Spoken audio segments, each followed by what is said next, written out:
territory of the Muslim Squamish and Tsleil-Waututh peoples, and we like to do our best to create a literary art space that makes space for underrepresented artists or over-excluded artists, and create space for the thinking and activity and organization of like anti-colonial or decolonial thought and action. And so that's sort of the spirit that we welcome you into this space under. And also creating a low barrier space, so a space that's accessible, a space that's financially accessible. I think the tickets are free today. Yeah? Wonderful. So that's what we like to do over here. So welcome to the space. In terms of housekeeping, of course, there'll be books for sale towards the end of the evening. Also, book signings are something that we like to do. So if you find an author and they're like, if they have the capacity to speak to you in that moment, maybe you can get a book signed or things of this nature, but otherwise you can buy some books. We also have some light refreshments you can ask me about, limited quantities of beer, wine. I mean, we're not like fully stocked, but you know, if you're in the mood, we can hook you up with one beer and like one variety of maybe red wine. Yeah, right. Sunday afternoon, why not? Other than that, you can see the washroom is there. If you have any like venue-related questions, you can come to me. My name is Brandon. Other than that, I'm super excited to welcome these lovely poets that I've heard so much about. It's going to be a great event. Thank you for being here, and I'll hand it off to the poets.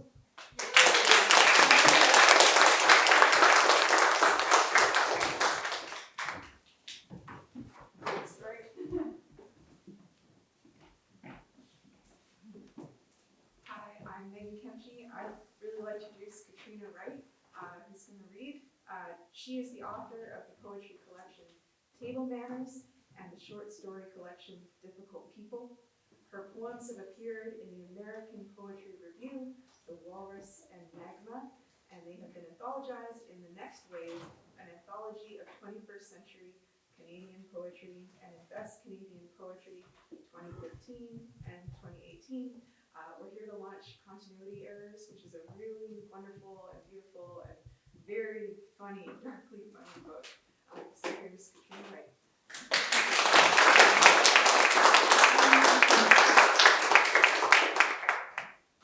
All right, hello. Thank you so much, everyone, for being here.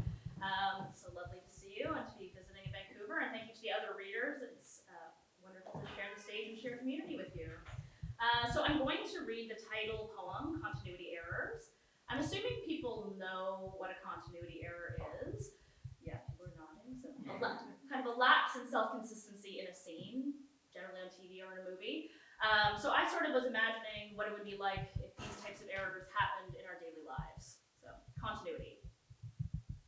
Bullet holes dot the wall, hours before the big shootout. The glass of pink lemonade replenishes with every sip. The postman's mole roves his stubbled face. These errors are so common, it should be no surprise when the dying ash in our yard bursts into cherry blossoms. Our apartment is on Bloor when it isn't on Bathurst.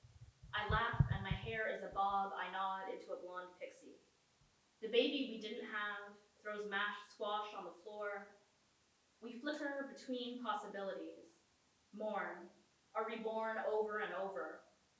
I clean pale vomit off the tiles, first teal then desert blush.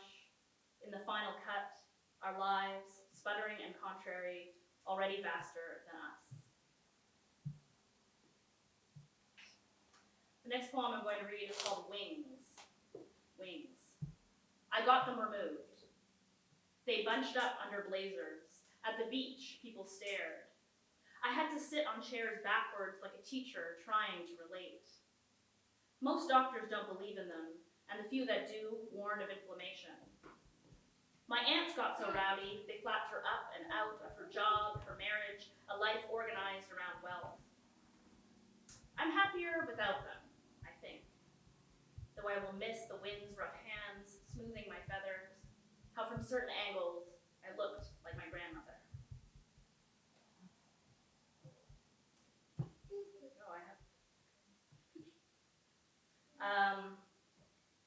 So I am here from Toronto. So one of the favorite activities in Toronto is to explain how you're going to be leaving Toronto any day now. You're planning your exodus. So this is a poem about that. It's called Party On. At all the parties now, party stress, plotting exit strategies from that ick, ourselves, rooms with their sick bays of succulents, this city with its sadistic improvisations. The landlord is moving his dandruff back in. Yes, and. You have 1 week to land on your feet. Yes, and. Congratulations on that sessional contract. Yes, and. Understand will demand the semester means no compensation. Yes, and. Better luck next reincarnation.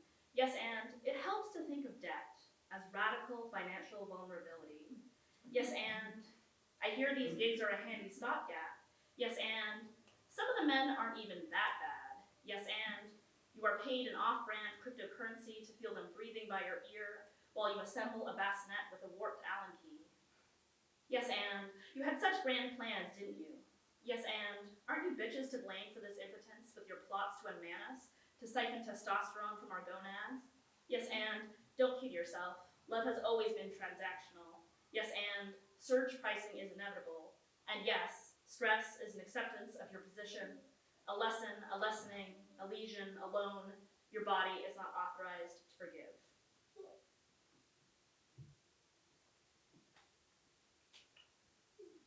So, amazingly, I don't make all my money from poetry.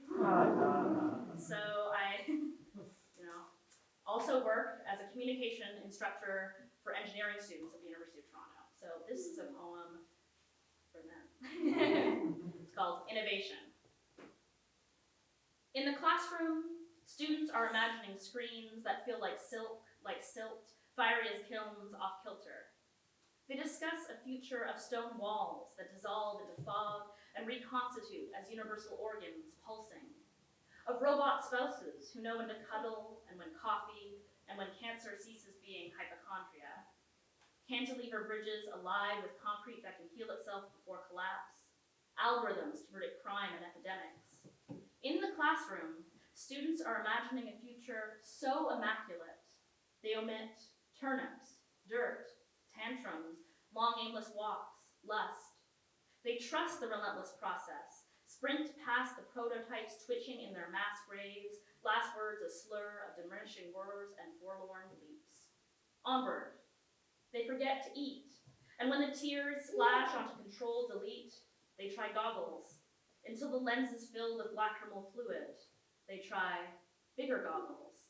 Perhaps 2 sponges tamping ducts, tiny drones to slurp up obsolete secretions. It's a simple matter of separating mass, keyboard from human weakness. Can they imagine doubting this new disposition, losing faith, to stall, stop, step back?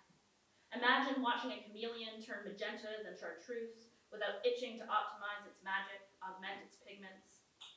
To be content, having changed nothing in the world, except the way they and their kin stumble through it.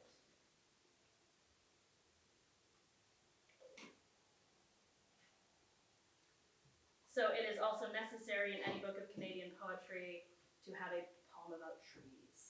This is my mandatory tree poem, Species Loneliness.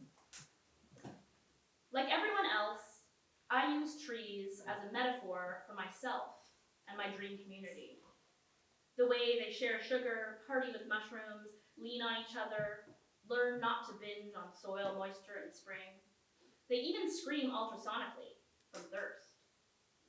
I am not above anthropomorphizing trees. I can't think as plants think, though maybe in future I will hire a tree sensitivity reader who will delicately point out how wrong I am about everything. I welcome this as I welcome all, okay most, confirmations of my ignorance. Make my trunk stronger, thicker, more receptive. Trees know what they have to do and they get on with it. They throw shade, they turn red and yellow for a few weeks, then sleep. They toss and drop and gussy up their seeds. They are full of busy holes. Who doesn't want to be like that? I suspect they wouldn't be wild about being compared to me. Given how bent I've grown, how straggled my crown, how I gorge on nutrients only to throw them back up, how my roots took a decade-long smoke break after barely nudging into soil, how I blossom out of sync with my neighbors, how I never even bothered to learn their names. Thank you. So I'm going to read 2 more poems. So I wrote a lot of this book while pregnant during the pandemic, so these are kind one is called Bible. As of this week, you could survive. Weak, reliant on tubes, nevertheless alive. Stay inside a little while longer. How about forever? Kick once for yes, kick once for no. Keep our hearts beat steady. Lie to me, I'm ready. So yes, as we know, you are never ready. So this is, the last poem is kind of one of the only postpartum poems in the book, and it is about coming to appreciate the sound of a baby crying all the time. So keep the channel open. Concentrating, concatenating, my infant son splices syllables with white noise, gurgles, word clatter, the endangered bleeps, clicks, and static of dial-up internet, the accelerated grind of an asteroid mine. Listen closely to the slurped vowels, how he travels back. An aspiring starling stealing the great ox masterful squawk, and is that the crackle of a needle on vinyl? He is a medium exuberantly channeling past and future soundscapes. A tonsured monk's lacerating Latin confessions, a replicated saber-tooth's cybernetic roar. Let him stay this way, as long as he can, fluent in every noise. Necrolinguist, xenosong futurist, crying with all the decibel force of the Big Bang, and its gulping, bungled burst. All right, well, thank you very, very much, and thanks again to Massy Books, and thank you.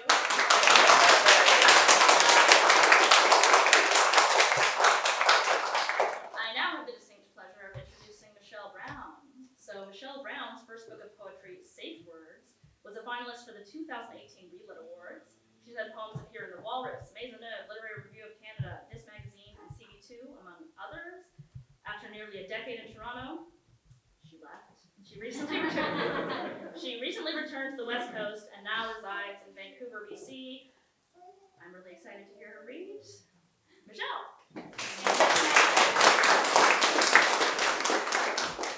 Thank you so much. Thank you, Catriona. Thank you, Megan. Thank you to our amazing ASL interpreters. Thank you to Massy Books. Wow, it's so nice to be here. I know we are competing with the sun, so to be inside I appreciate your attendance. This is my book of poetry, Swans.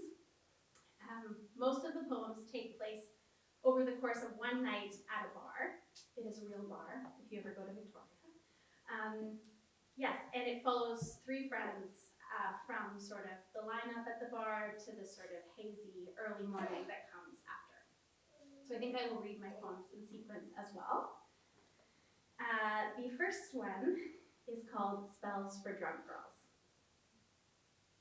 Make it a double. Define trouble. A cinnamon heart, empty deodorant stick, secondhand eyeshadow palette. Table for 18, separate bills. A load-bearing brick, morning in public. Count 'em all, 10 fingers, 10 toes. A single kiss on the tip of my nose. Misremembered birth time, a slip on a silk scarf. Incense burn, define assault. Charcoal filtered through my stomach, I was found behind the booth. A backpack on an empty bus, penicillin bracelet, last baby tooth. A tree to climb in the distance, cut hairs stuck to your cheek. Another way to hurt my mom, Coolpix 300 with a flipped screen. New tattoo, come and get me. Text to dad, come and get me. A fistful of wet hair, define how he touched me. A roommate who stayed, cute drool, single scissor blade, define champagne. So it follows these three friends.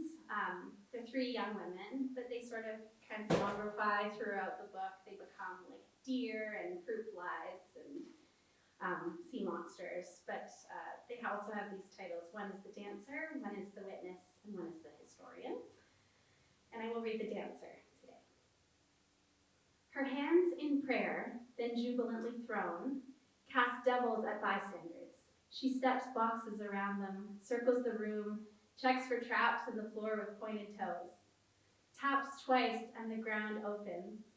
Swallowed, I'm here trying not to embarrass my young self, undone by even my own hair, my own shadow's curve.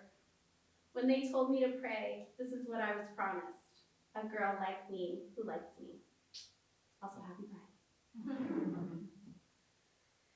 Pride. So there are other characters in this book. There's like an errant tourist who wanders out of his cruise ship and sees these three women partying. And there's sort of like a surly server as well, who's not impressed. So this is called Waiter. Overserved, the three of them scare away good tippers with a snarl. Who's to say, says the one waking up from a nap. She was under the table until we seated her. My tray of raspberry sours missing, their lips a guilty red. Who's to say if we already paid? Cold to their charms, I study on my phone. Cleopatra was a drunk, but at least she'd luxuriate in it. There's no gristle to this, nothing to chew and spit. Transfixed, despite myself, I watch as they smoke one cigarette, laughing, adulated, close enough to kiss. I'm old enough to know how these things go.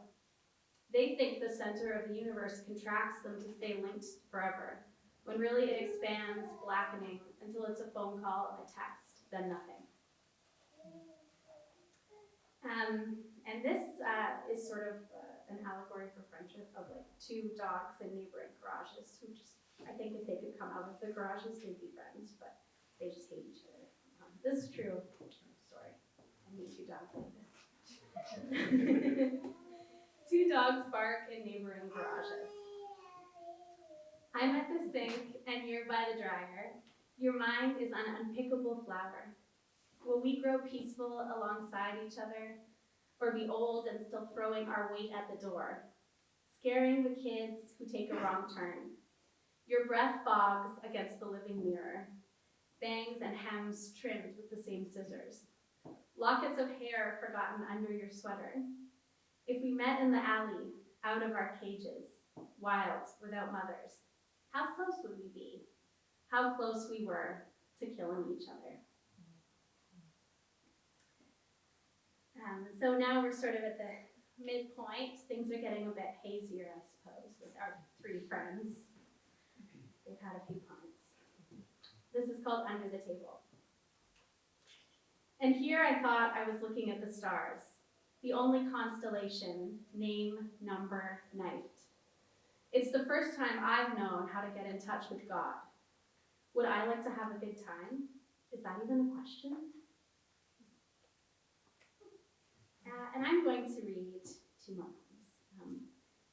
We're all sort of thinking about the deep depths of the sea these days. So a while ago, I saw a news story that they thought they had found the longest deep sea creature in the world.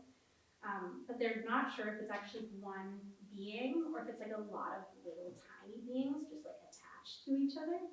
I don't know, I thought that was cool, so I wrote a poem about it.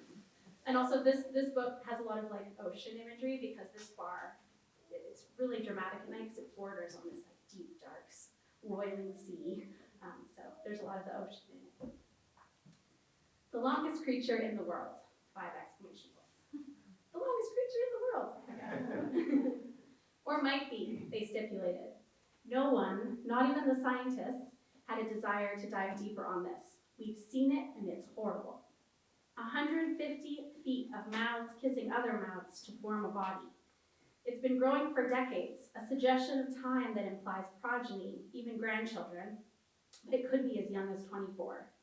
Undoubtedly the worst age. I barely made it. So I do feel a kinship. I don't feel afraid when I dip my toes into the ocean and the ocean bites back. When I have a sharp thought, one that digs like a nail in a palm, I imagine it connecting to all the thoughts that came before it, mouth, to form a version of me, the longest me in the world. The me who prayed until they swept the pews, the me who loved my best friend enough that I tried to die for her, the me who begged him in spring by the woodshed to beg me, the me who unfurled, the me who talked around it, until the psychiatrist said, there's nothing wrong with her, she's just a liar. Imagine if I could reach back and hold her, as the scientist cries and says on TV, You can see old perished colonies that are still attached but no longer alive. Though they are, there are hands skimming the water as we swim. They're geraniums. It's like seeing an ancient forest, and it seems simple-minded, but past me didn't know you could love two things at once. Soft and hard, jubilantly connected. I throw a cigarette into the water and I watch it sink to the very bottom. How proud you must be to have grown to fool them. A creature whose existence seems disastrous, when really you're just an endless chain of small and soft bodies clinging to each other. And I think I'll just read a part of this last poem. It's called Closing Time, and it's quite long, so I think I'll skip ahead. I just really wanted to thank you again, and to my husband and daughter who keeps shouting, berries, berries. She's done pretty good. Okay, closing time. Every day we drink, every day we get better. We feel so good, we kiss the floor, the ceiling is the underside of the table. We can touch the sky, I've tried. I'm sick, I'm shy. I watch them kiss in the hallway. I've felt the same since I was 10. We pray, then chasse, box step on graves. Are you okay? I tell time who's boss. If it's me you're looking for, I'll be out by 1 or 2 or 3. I'll be the one driving the taxi. The band is packing up. One hi-hat rolls down the stairs at me, and I'm up, I'm awake, I'm me, I'm ready. I want to love you unduly. I'm ready for silence with the odd symbol. It's already tomorrow. Who said we weren't ready for the future? Thank you so much. And it's my absolute distinct pleasure to introduce Meghan Kemp-Gee. With the animal in the room, just a richly talented poet. I'm so excited for you all. I'll just read her bio very quickly. Meghan Kemp-Gee writes poetry, comics, and scripts of all kinds. She has also worked as a writing teacher, screenplay consultant, and ultimate frisbee coach. She received her BA from Amherst College, and MA and MFA from Chapman University. She currently lives somewhere between Vancouver and Fredericton, where she is a PhD student at the University of New Brunswick. Please welcome Meghan.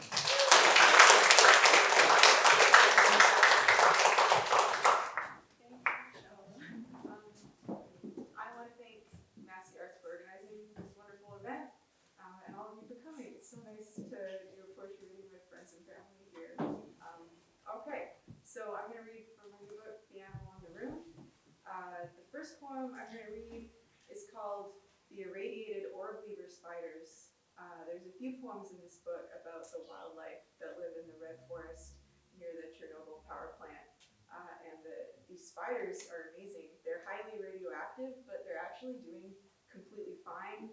And they're sort of just as they were before, except their webs look completely different than regular orb weaver spiders. They wrote a scientific article about our new faith in shapes and tastes that came in on the rain. And they said we were apostates when they did not see the perfect desiccated husks of aphids giving themselves up, and silver pooling in footprints in mud on blue mornings, and becoming hunger when we and we alone received the blueprints for our reconstruction and dreamed it wet and dense against our wingtips, breathing heavy in our hands.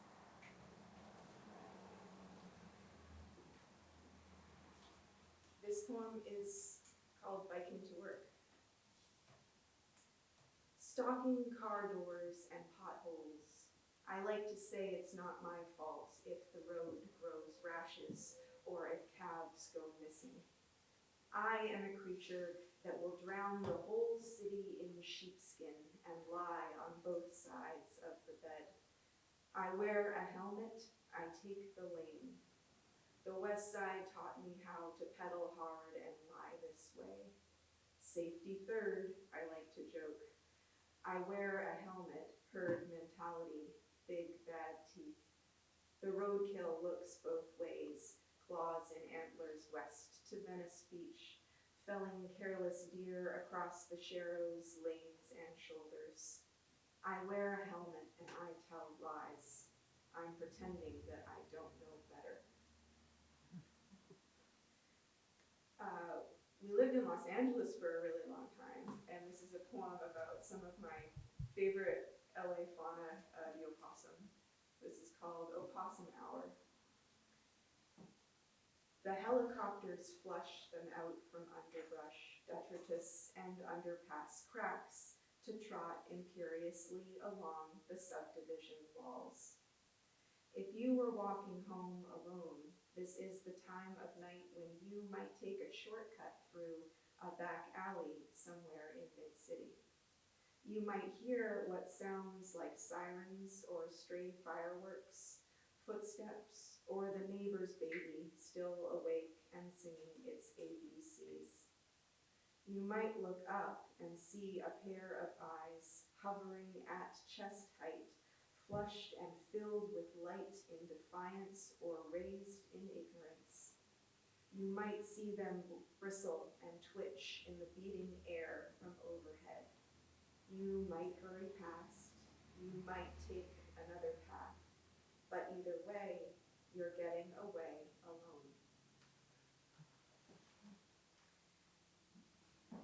This poem is called P41. It's an elegy for a mountain lion.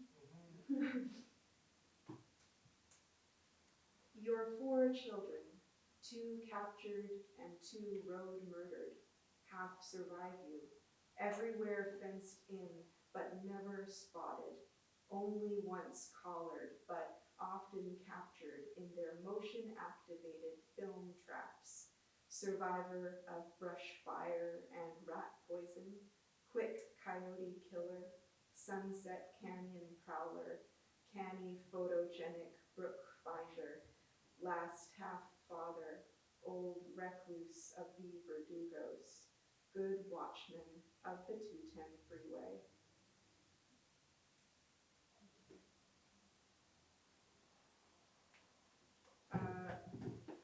Like Catriona, I like to write about teaching sometimes. This poem is about teaching. It's called The Thesis Sentence. Through her syntax and diction, the author explains her main theme in a clear and effective way. Through the use of rhetorical devices, including metaphor and repetition, the writer emphasizes her argument. Throughout this poem, the meaning is reflected by the form in several ways. In this text, the author has some questions, and she asks them using various rhetorical techniques and narrative strategies. In the poem, the use of various strategies enhances the meaning overall. Overall, in this poem, the meaning is enhanced and emphasized through the poet's use of form. Through the use of language, repetition, and syntax, the poet has some questions for you about exactly what happened here and who is supposed to pay for what. This poem's called The Paleontologist. I think it's what the kids call a diss track. So,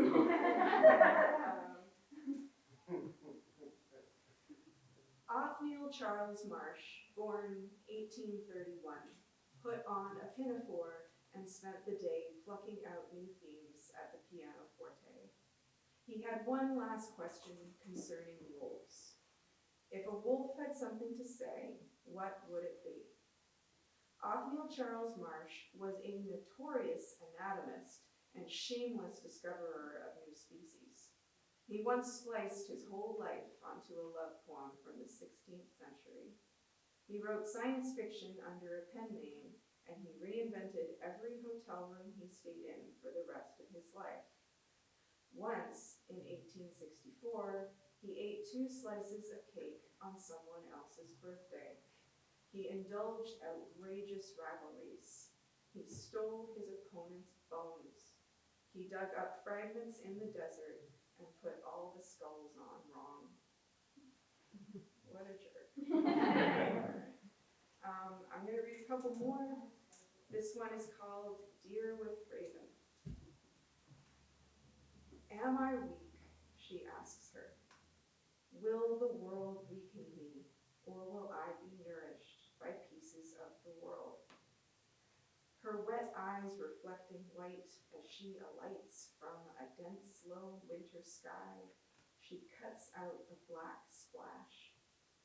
Her skull sprouts knuckles, springs downy branches, hitches slick wings like spread fingers. When she retires at night, she frames the x-rays in her roost. She contemplates backlit homologous anatomy in our forelimbs, gleans this meaning. If you fall down in midwinter, I will be first to visit where your small carcass landed in the snow. Finally, here's another poem about teaching writing. It's called Avoiding the Passive Voice. It is shown and it is being argued. It is easily understood and related to. It can be argued, it can be seen. What's happening here, I ask? What exactly can be seen? I'm trying to explain that the real problem isn't passive voice per se, but the absence of a grammatical subject. Why don't you want to say who's arguing or understanding? Why are you so afraid to say when you're the one who sees? The kid in the front row says, our high school English teacher said we weren't allowed to use the word I. That's a good point, I say. Sometimes that's not allowed. So that's a whole other problem. That is a problem that is easily seen and related to by me. Thank you so much for coming to our event.